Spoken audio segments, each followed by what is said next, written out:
আমরা জাতীয় নাগরিক পার্টি এনসিপির যে নির্বাহী বডি রয়েছে আমরা সেখানে এটা আলোচনা করেছি এবং আমরা কিন্তু এখানে সংখ্যাগরিষ্ঠের মতামতের ভিত্তিতে এই সিদ্ধান্তে উপনীত হয়েছে এবং যখন যে কোনো বিষয়ে মতামত নেওয়ার ক্ষেত্রে অনেকের ভেটো থাকতে পারে, বিরোধিতা থাকতে পারে, সেক্ষেত্রে তিনি নির্বাচন করবেন কিনা, দলে থাকবেন কিনা, এটা একান্তই তার ব্যক্তিগত সিদ্ধান্ত। আমরা মনে করি যে আমরা সারা বাংলাদেশ থেকে জাতীয় নাগরিক পার্টির যারা নেতাকর্মী রয়েছেন, জাতীয় নাগরিক পার্টি এনসিপি সহযোগী সংগঠন এবং তার কেন্দ্রীয় কমিটি সবাই সিদ্ধান্তের সাথে ঐক্যমত রয়েছে।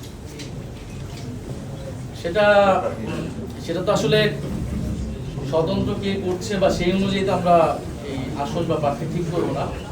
আমরা আমাদের যে লক্ষ্য উদ্দেশ্য সেই লক্ষ্য উদ্দেশ্যে যারা ঐক্যমত এবং যারা নির্বাচনে জয়লাভের সম্ভাবনা বেশি থাকবে, মাঠে কাজ করেছে এবং প্রার্থী হিসেবে জনগণের কাছে তারা নিজেদেরকে গ্রহণযোগ্য হিসেবে পরিচিতি লাভ করাতে পেরেছে, আমরা তাদের মধ্যে থেকে আমরা আমাদের যারা সর্বোচ্চ যারা ভালো তাদেরকে আমরা প্রার্থীতা দিব।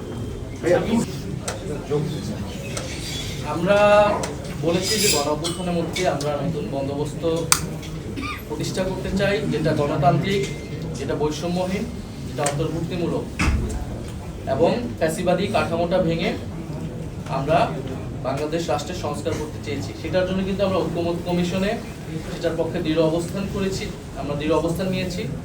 আমরা কিন্তু এটা অনেক আগেই বলেছি, স্বীকার করেছি যে আমরা গণঅভ্যুত্থানের পরবর্তী সময় আমাদের যে আকাঙ্ক্ষা ছিল সামগ্রিকভাবে সেটা কিন্তু আমরা এই সময়ের মধ্যে বাস্তবায়ন করতে পারিনি। ফলে আমাদের এই লড়াই, আমাদের এই পথ চলাটা দীর্ঘমেয়াদী এবং যদি পুরনো দলগুলা আমাদের এই গণঅভ্যুত্থানের আকাঙ্ক্ষা এবং নতুন বন্দোবস্তের আকাঙ্ক্ষায় তারা যোগ দেয়, তারা সংহতি এবং সম্মতি প্রকাশ করে, সেক্ষেত্রে তো আমরাও সেটার সাথে ঐক্যমত প্রকাশ করব। কারণ এই বাংলাদেশটা তো আমরা সকলকে মিলিয়ে করতে চাই। ফলে আমাদের লক্ষ্যটির সাথে যদি সবাই ঐক্যমত হয়, আমরা তো এটা বিএনপিকে আহ্বান জানিয়েছি, আমরা জামাতকে আহ্বান জানিয়েছি যে গণঅভ্যুত্থানের পরে আমাদের লক্ষ্য কর্মসূচি হতে হবে গণঅভ্যুত্থানের পথ ধরে এবং ঐক্যমত কমিশনে সেটার জন্য আমরা সর্বাত্মকভাবে চেষ্টা করেছি।